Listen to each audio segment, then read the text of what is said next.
Gun ownership in this country became ideological when the British sent troops to confiscate our arms during the Battle of Lexington and Concord. Anyone who knows me knows that I am very conservative. In particular, I am very pro-Second Amendment, almost to the point of being a literalist.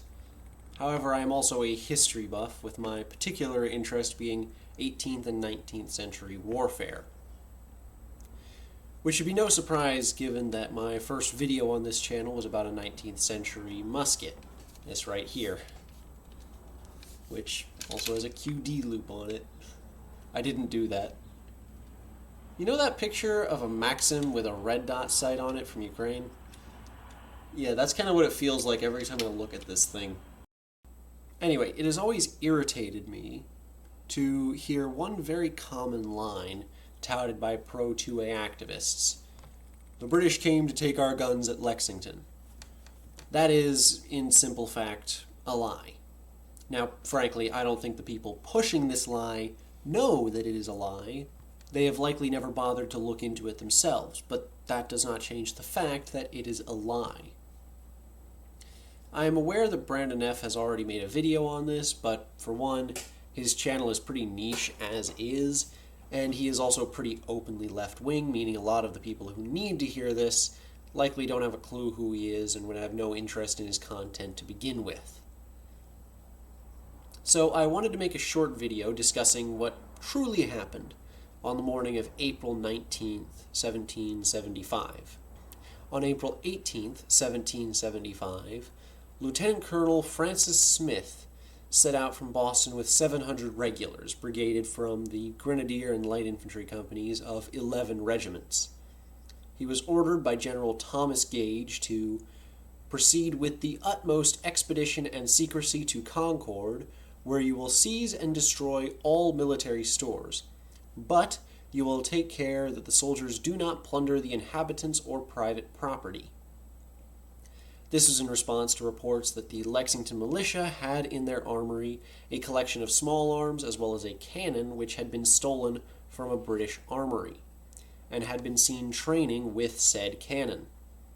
Despite these reports implicating several militia officers in theft, Gage did not issue warrants for the arrest of said officers, fearing that it could spark a rebellion. History would show that his fears were justified. Early in the morning of April 19th, 1775, 400 regulars under the command of Major John Pitcairn entered the village of Lexington and were met by 80 militiamen under the command of Captain John Parker, who was suffering from tuberculosis at the time. Parker said of the events on that day, "I ordered our militia to meet on the common in said Lexington to consult what to do, and concluded not to be discovered, nor meddle or make with said regular troops, if they should approach, unless they should insult or molest us upon their sudden approach. I immediately ordered our militia to disperse and not to fire." This was not the first time the British had come to a village looking for these stolen weapons. Every other time they had conducted their search and found nothing. Parker and his men had no reason to assume this time would be any different.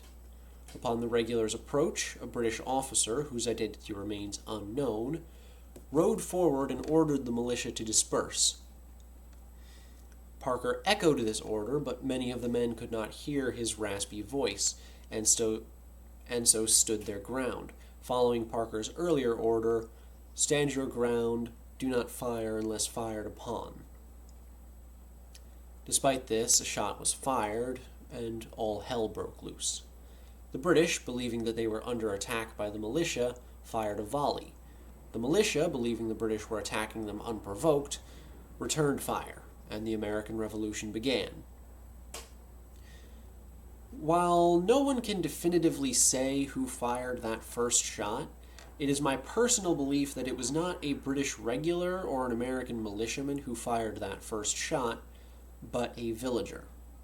I say this because it seems odd that the British regulars, having gone through this same process multiple times, and being some of the most well-disciplined men in the British Army, would have fired on the militia without orders or provocation. It also seems quite odd that the militia, mostly simple family men who just wanted the regulars to leave as soon as possible, would provoke the British by firing on them. What makes the most sense to me is that someone who was not part of either group took a shot at the British, possibly an agitator who was hoping for war. But that's besides the point. This video is about the claim often made by 2A activists regarding this event. Firstly, the claim that the British wanted to take American guns. While it is true that Lieutenant Colonel Smith was ordered by General Gage to seize and destroy all military stores, this was referring specifically to weapons which had been stolen from the British Army. Note that the order says military stores and not militia stores or stores of a military nature, or anything else more vague that would imply the confiscation or destruction of legally held weapons which were not the property of King George III. Suffice to say, if you stole a 155 from an armory today, the U.S. military would not be so kind as to spare private homes from their search for the gun. Under normal circumstances, it is likely that the British would not have shown such restraint either. Had it not been for the incredibly tense political situation, they likely would have raided private homes and arrested all militia leaders in connection with the theft. But regardless, they did not. As for the militia, they did not open fire on the British because they were coming to take their guns.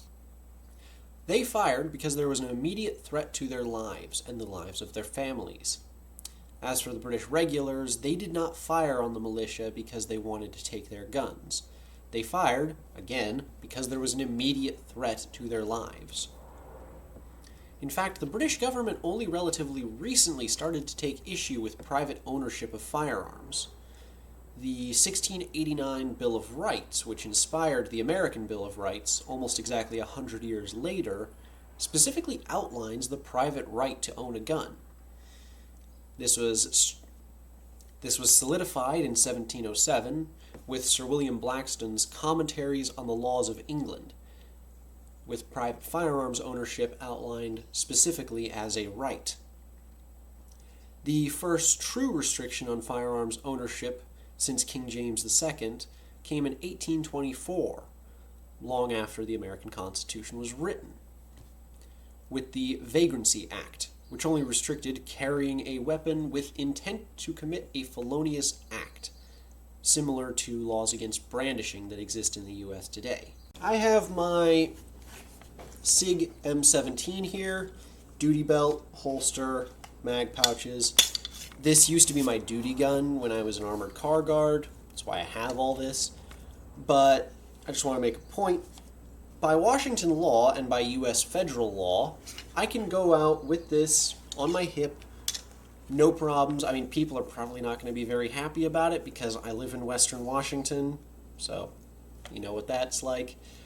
But legally, there is nothing they can do to stop me. However, if I take the gun out of its holster, and by the way, this is clear, then, and there is not an immediate reason to use this gun, that is a crime.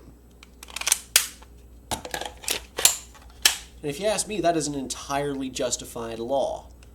I see no problem with brandishing laws. Back to British law. In 1870, a bill was passed requiring a license to carry a gun outside the home for any reason. There was no verification process. You simply showed up to a police station or post office with 10 shillings, equivalent to roughly 60 pounds today, and you got your license. However, you could still buy a gun without any restrictions. It wasn't until the Pistol Act of 1903 that there started to be restrictions on what type of guns you could own.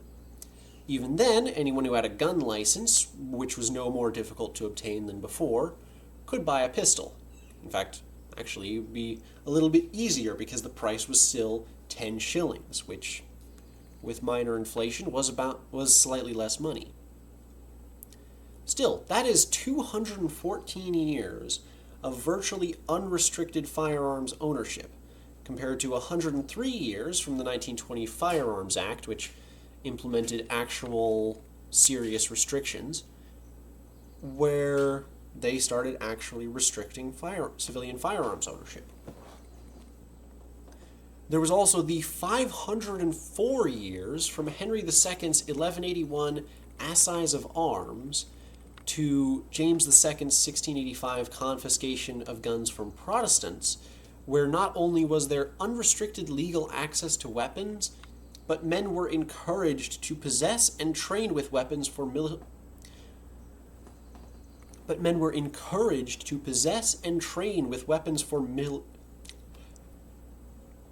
There was also the 504 years from Henry II's 1181 Assize of Arms to James II's 1685 confiscation of guns from Protestants, where not only was there unrestricted legal access to weapons, but men were encouraged to possess and train with weapons for militia service. These British gun laws were what inspired the American founding fathers to draft the Bill of Rights in the way that they did. In fact, they believed that, apart from the institution of the monarchy, Britain did pretty much everything right with regards to government. That's why the slogan was, "No taxation without representation." They didn't want to throw off the British government, they wanted to take part in it. Independence only became a serious issue 14 months after the Revolution started with the Declaration of Independence.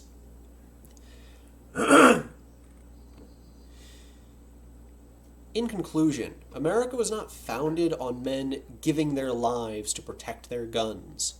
It was founded on men giving their lives to protect their homes and their families from those who wished them harm. And if you ask me, that is a far stronger message.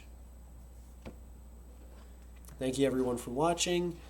Be sure to let me know what you thought in the comments, and have a good day.